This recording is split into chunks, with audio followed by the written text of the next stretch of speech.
Good evening, friends. I am Turang from Winways. நம்ம last time பார்த்த video இருக்கு இல்லையா, அதனுடைய தொடர்ச்சி இது கலெக்ஷன்ஸில் நம்ம இப்போ பார்க்க போகிறது என்னென்னா, அதே தான் பார்க்க போகிறோம் தொடர்ச்சியாக. நிறைய கலெக்ஷன்ஸ் கொடுத்தோம் இல்லையா, அந்த தொடர்ச்சி இது. ஒரு வேர்க்கு கூட ஒரு நவுன் சேர்ந்து வர மாதிரியா இருக்கும் இது, இந்த கலெக்ஷன்லாம். இது எப்படி நம்ம பண்ண போகிறோம்னா, இப்போ சொல்கிறேன் பார்த்துங்க. இதே மாதிரி தான் நீங்கள் மற்றதை பண்ணுறதுக்கு முயற்சி பண்ணணும். நான் வந்து ஒவ்வொன்றுக்கு நான் ஒரு ஹிண்ட் கொடுத்துட்றேன். இப்போ லூஸ் இன்ட்ரெஸ்ட் வச்சிங்களேன், ஆர்வத்தை இழக்கிறது. இன்ட்ரெஸ்ட் ஆர்வம், இழக்கிறதுக்கு லூஸ் இன்ட்ரெஸ்ட். இது சிம்பிள் ஃப்ரேஸ். இது எப்படி மாற்றி நீங்கள் பேசணும்னா, பயிற்சி பண்ணணும்னா, த இன்ட்ரெஸ்ட் ஐ லாஸ்ட் ஃப்ரேஸை மாற்றி நீங்கள் வாக்கியத்தை அமைக்கிறதுக்கு கற்றுக்கணும். த interest I last cannot be regained again or back. The interest I lost cannot be regained. நான் இழந்த ஆர்வம் திருப்பி என்னால் பெற முடியாது. இப்படி சொல்றது, இப்படி நீங்க மாற்றி சொல்றதுக்கு முயற்சி பண்ணணும். லூஸ்ன்றது வந்து வெர்பு, இன்ட்ரெஸ்ட் வந்து நவுன். இதை வந்து இப்படி மாற்றணும். எதுக்குன்னா வந்து நம்ம சபார்டினேட் கிளாஸ்க்கு நம்ம கிரியேட் பண்ணுறது ட்ரை பண்ணுறோம். புரியுங்களா? இப்போ நவுன் ஃப்ரேஸா, நவுன் கிளாஸா, இதெல்லாம் மாற்றுறதுக்கு இதை நான் சொல்கிற மாதிரி மெத்தட் நீங்கள் பண்ணிங்கன்னா உங்களுக்கு ரொம்ப ஈஸியாக இருக்கும். நான் ஒவ்வொன்றும் சொல்லிட்டு வரேன். ஒரு 10 கலெக்ஷன்ஸ் போச்சுன்னா உங்களுக்கு நீங்களே புரிஞ்சுப்பீங்க நான் என்ன சொல்ல வரேன்றதை, எப்படி செய்யணுன்றது நீங்கள் புரிஞ்சுப்பீங்க. அடுத்தது lose money. The money I lost. Do you think I can get the money I lost? Do you think I can get back the money I lost? நிறைய விதமா சொல்லலாம். நான் இழந்த பணத்தை என்னால் திருப்பி பெற முடியும் என்று நீ நினைக்கிறாயா? லூஸ் மணி, ஐ லாஸ்ட் மணி, சிம்பிளா சொல்லலாம். சிம்பிள் சென்டென்ஸ்ல ஐ லாஸ்ட் மணி, நான் பணத்தை இழந்தேன்.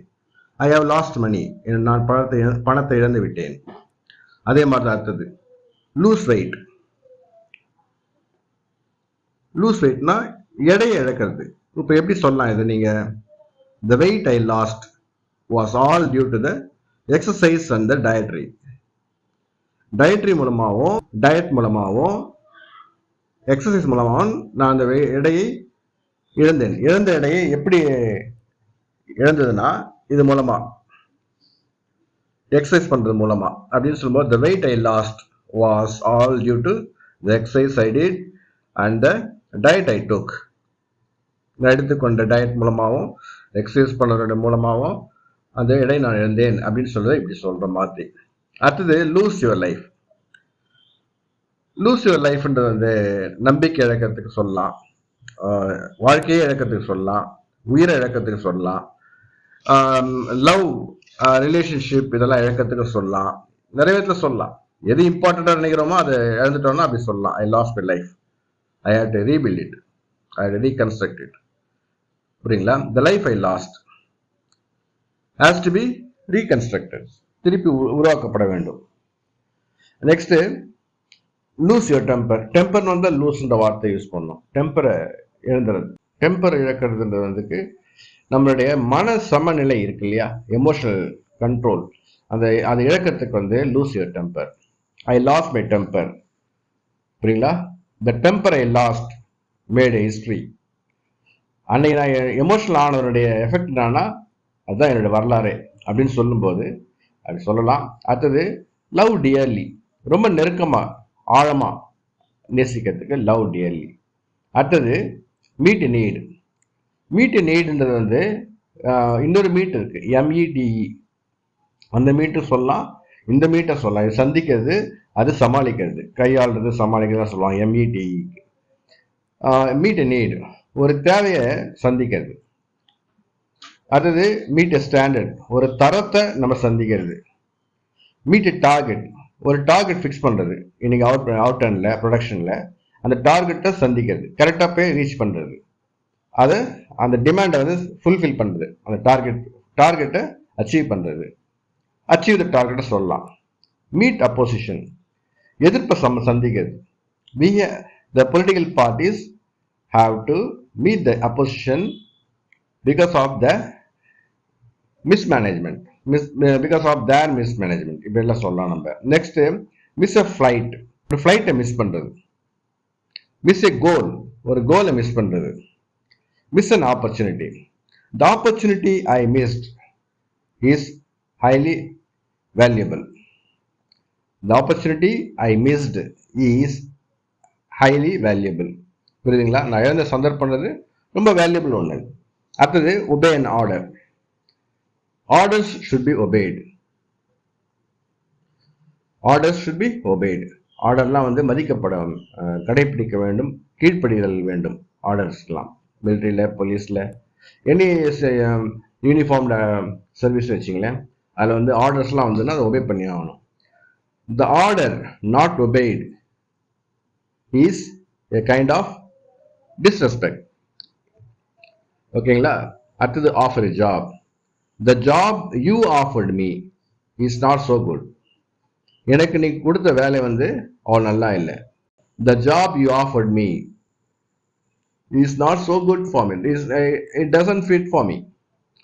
The job you offered me doesn't fit for me. Doesn't suit to me. Doesn't suit to my requirement. இப்படிலாம் சொல்லாத. Offer an explanation. ஒரு விளக்கம் தரது. Somebody made a complaint that I had done something wrong. So the management demanded an explanation from me. So I offered an explanation. The explanation offered by me has been accepted. நான் கொடுத்த விளக்கம் வந்து ஏற்றுக்கொள்ளப்பட்டு விட்டது. ஓகேங்களா? Offer condolences. Offer condolences. Offer condolences. கண்டோலன்ஸ்னா என்னன்னா இரங்கல் தெரிவித்து ஒரு அறிக்கை தருது. இதுக்கு வந்து ஆஃபர் கண்டோலன்ஸ் சொல்லுவாங்க. கண்டோலன்ஸ்னாலே ஆஃபர் பண்ணுறதுன்னு சொல்லுவாங்க. Offer your services. ஒரு கம்பெனி வந்து மக்களுக்கு சேவை ஆற்றுறது. அதை எப்படி சொல்லணும்னா, the company offers it's services to the public. Company வந்து பப்ளிக்கு தன்னுடைய சர்வீஸை வழங்குகிறது. அடுத்தது ஓப்பன் அன் அக்கௌண்ட். இதெல்லாமே நான் சொன்ன மெத்தட்லேயே மாற்றி படிக்கணும் நீங்கள். ஓப்பன் அன் அக்கௌண்ட்னா, the account I opened has not been operated for 2 years. நான் திறந்த அந்த கணக்கு, நான் ஆரம்பித்த அந்த கணக்கு 2 வருடங்களாக ஆப்பரேட் பண்ணப்படவில்லை. புரியுங்களா? அதே மாதிரி தான் open and investigation. And investigation has been opened. இது நான் பேசிவ்ல சொல்றேன். The investigation opened by the CBI hasn't got the approval. CBI open பண்ண அந்த இன்வெஸ்டிகேஷன் அப்ரூவல் வழங்கப்படவில்லை மத்திய அரசால். ஓகேங்களா? அடுத்தது ஓப்பன் ஃபயர். ஓப்பன் ஃபயர்னு ஒரே இடத்துல மட்டும் தான் யூஸ் ஆகும். துப்பாக்கியில் சுடுறது மட்டும் ஓப்பன் ஃபயர். துப்பாக்கியில் சுடுறனா இந்த போலீஸ் ஷாட்லாம் சொல்லக்கூடாது, ஓப்பன் ஃபயர் தான் சொல்லணும். போலீஸ் வந்து ஒரு கலவரத்தை ராயட் கண்ட்ரோலுக்கு வந்து என்ன பண்ணுறாங்க, போலீஸ் ஃபயர் பண்ணுது, அதை போலீஸ் ஓப்பன் ஃபயர் தான் சொல்லணும். அப்படி நீங்கள் பயன்படுத்த பாருங்கள். இந்த ஃபயர் ஓப்பன்னு வராது, நல்ல ஞாபகம் வச்சுங்க. இதை வந்து நீங்கள் நவுன் ஃப்ரேஸாக மாற்ற போகிறேன், கிளாஸாக யூஸ் பண்ண போகிறேன்னு மாற்ற முடியாது. ஓப்பன் ஃபயர்லாம் சொல்ல முடியாது, ஃபயர் ஓப்பன்லாம் சொல்ல முடியாது. த ஷார்ட்ஸ் ஃபயர்டுன்னு சொல்லுவாங்க, அப்படி வேணால் சொல்லலாம். போலீஸ் ஹாலிவுட் படம்லாம் பார்த்துருப்பீங்க இல்லையா, ஷார்ட்ஸ் ஃபயர், ஆஃபீஸர் டவுன் அப்படின்வாங்க. அதெல்லாம் வந்து இப்படி வரும், ஷார்ட்ஸ் ஃபயர். அடுத்தது ஓன் அப்பாலஜி. ஓன் அப்பாலஜினா ஒரு மன்னிப்பு கேட்கணும். அவன் மன்னிப்பு கேட்கணும். அப்போ ஹீ ஓஸ் அன் அப்பாலஜி. அவன் ஒரு மன்னிப்பு கேட்க வேண்டியிருக்குது. அவன் பண்ணதுக்கு அவன் மன்னிப்பு கேட்கணும். Owe an explanation. You owe an explanation man.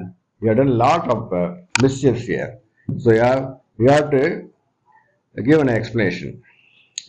You owe an explanation. நீ ஒரு விளக்கம் தர வேண்டி உள்ளது. The explanation he owed to me has not been meted out. அவன் தர வேண்டிய விளக்கம் வந்து தரப்படாமலே போய்விட்டது. அடுத்தது pack a suitcase. Suitcase pack பண்றது, லக்கேஜை பேக் பண்றது, இதெல்லாம் சொல்லலாம். அடுத்தது pass the time. Time pass பண்றது, அதை கில் த டைம் சொல்லுவோம் இல்லையா, அதே மாதிரி தான். பாஸ் இல்லா ஒரு சட்டத்தை, ஒரு பில் பார்லிமெண்ட்ல கொண்டு வரப்படுது அல்லது சட்டசபையில் கொண்டு வரப்படுது, அதில் வந்து ஓட்டு விடப்படுது, ஓட்டு எல்லாம் போடுறாங்க, அது பாஸ் ஆயிடுச்சுன்னா சட்டமாக மாறுது. மசோதா வந்து சட்டமா மாறுது. எப்ப மாறும்னா அது ஓட்டெடுப்பு விடுவாங்க, பார்லிமெண்ட்லயோ அல்ல அசம்பிளிலயோ. So the law was passed. The law passed was with the approval of the members of the legislative council. ஓகேங்களா? அடுத்தது pass a test. The test I passed got me the job. நான் பாஸ் பண்ணலையா test, அது எனக்கு வேலை வாங்கி கொடுத்தது. இப்படி மாத்தி சொல்லுங்க. பாஸ் த டைம், ஏற்கனவே வந்துச்சுன்னு நினைக்கிறேன். Pass the time, time pass பண்றது. பிக் யுவர் நோஸ், மூக்குல இருந்து பிக் யுவர் நோஸ் சொல்லுவாங்க இல்லையா, மூக்குல இருந்து அழுக்கு எடுக்கிறதுக்குன்னு சொல்லுவாங்க இல்லையா, அது பிக் யுவர் நோஸ். அதுதான். இது வந்து த நோஸ் யூ பிக்லாம் சொல்லக்கூடாது. That is not that would be an awkward way of speaking. Next, place an order. ஒரு ஆர்டர், ஒரு கம்பெனி மேல, ஒரு கம்பெனிக்கு ஒரு ஆர்டர் அனுப்புறது. எனக்கு வந்து 300 பூட்டு வேணும், 300 லாக் பேட்லாக்ஸ் எனக்கு வேணும்னு சொல்லி ஆர்டர் அனுப்புறது. அது ஆர்டர் போடுறதுக்கு பிளேஸ் த ஆர்டர்னு சொல்லுவாங்க. புரியுங்களா? ஆர்டர் சென்ட்லாம் சொல்லக்கூடாது, place the order. The order placed by your company is incomplete with information. நீங்க போட்ட ஆர்டர்ல நிறைய இன்ஃபர்மேஷன் விடுபட்டு போயிருக்குது அப்படின்னு சொல்லும்போது ரிட்டர்ன் வரும், லெட்டர் வரும், நமக்கு ஒரு மெமரண்டம் போட்டு அனுப்புவாங்க. அடுத்தது பிளே எ பார்ட். ஒரு சதி, ஒரு கான்ஸ்பிரசி, அல்லது ஒரு ஒரு எல்லாரும் ஒரு டீமா சேர்ந்து ஒரு வேலையை செய்யறாங்க. அதுல வந்து உங்களுடைய பங்கு என்ன அப்படின்னு சொல்லுவாங்க இல்லையா, உங்களுடைய ரோல், கான்ட்ரிபியூஷன். ஒரு வேலையில பங்கெடுத்துக்கிறது, அவ்வளவுதான். Play a part. I didn't play any part in the job. The part I played in the job has made me a renowned person among the people living in that area. நான் அந்த வேலையில் நான் பங்கெடுத்துக்கின விதம் இருக்கு பார்த்தீங்களா, அது வந்து எங்கள் ஏரியாவில் என்ன ஒரு ஃபேமஸ் ஆகிடுச்சு. அடுத்தது பிளே மியூசிக். பிளே மியூசிக்னா மியூசிக் போட்டு பாட்டு கேட்கறதுக்குனா பிளே மியூசிக் தான் சொல்லுவாங்க. அது அப்படி தான் வரும் ஸ்டாண்டர்டாக. போஸ் ஏ ரிஸ்க். இல்லை, அதுக்கு முன்னாடியே பாருங்க. இந்த பிளே மியூசிக் இருக்கு இல்லையா, the music you plate is from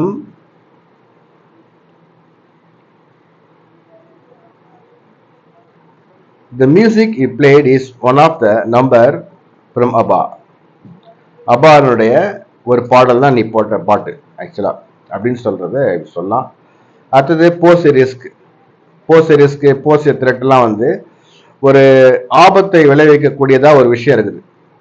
எப்போனா அது ஹியூமனுக்கோ இல்லை மற்றவங்களுக்கு, அனிமல்ஸுக்கோ ஆபத்தை விளைவிக்கலாம். ஒரு கரண்ட் ஒயர் தொங்கி நிற்குது, லைவ் ஒயர் ரோட்ல, ரொம்ப எப்பவுமே ரிஸ்க் தான் அது. அதில் வந்து அது poses risk. It poses threat. Poses த்ரெட்ன்றது மனிதனால் உருவாக்கப்படுற ஆபத்துகளுக்கு போசஸ் த்ரெட்னு சொல்லுவாங்க. இயற்கையில உருவாது, அப்புறம் இந்த கரண்ட் ஒயர்லாம் தொங்குது பார்த்தீங்களா, இதெல்லாம் வந்து போஸ் ரிஸ்க்னு சொல்லலாம். ஒரு தீவிரவாத அமைப்பு அந்த பிராந்தியத்தில், அதாவது இந்த ஏரியாவில், மிடில் ஈஸ்டில் அல்லது மெடிட்டரேனியன் ரீஜனில் ஒரு ஆபத்தை விளைவிக்கக்கூடியதாக இருக்குது. யாருக்கு ஒன்று எப்போ ஒன்றும் பிரச்சனை ஏற்படலாம், எந்த நாட்டுக்கு ஒன்றும் அப்படின்ற மாதிரி சொல்லும்போது அந்த பர்டிகுலர் தீவிரவாத அமைப்பை நம்ம என்ன பண்ணுவோம், போஸ் த த்ரெட்னு சொல்லுவோம். It poses the thread. That particular terrorist organisation poses a lot of threat to the peace in that area அப்படின்னு சொல்லலாம். புரியுதுங்களா? மீண்டும் தொடர்ந்து பார்ப்போம்.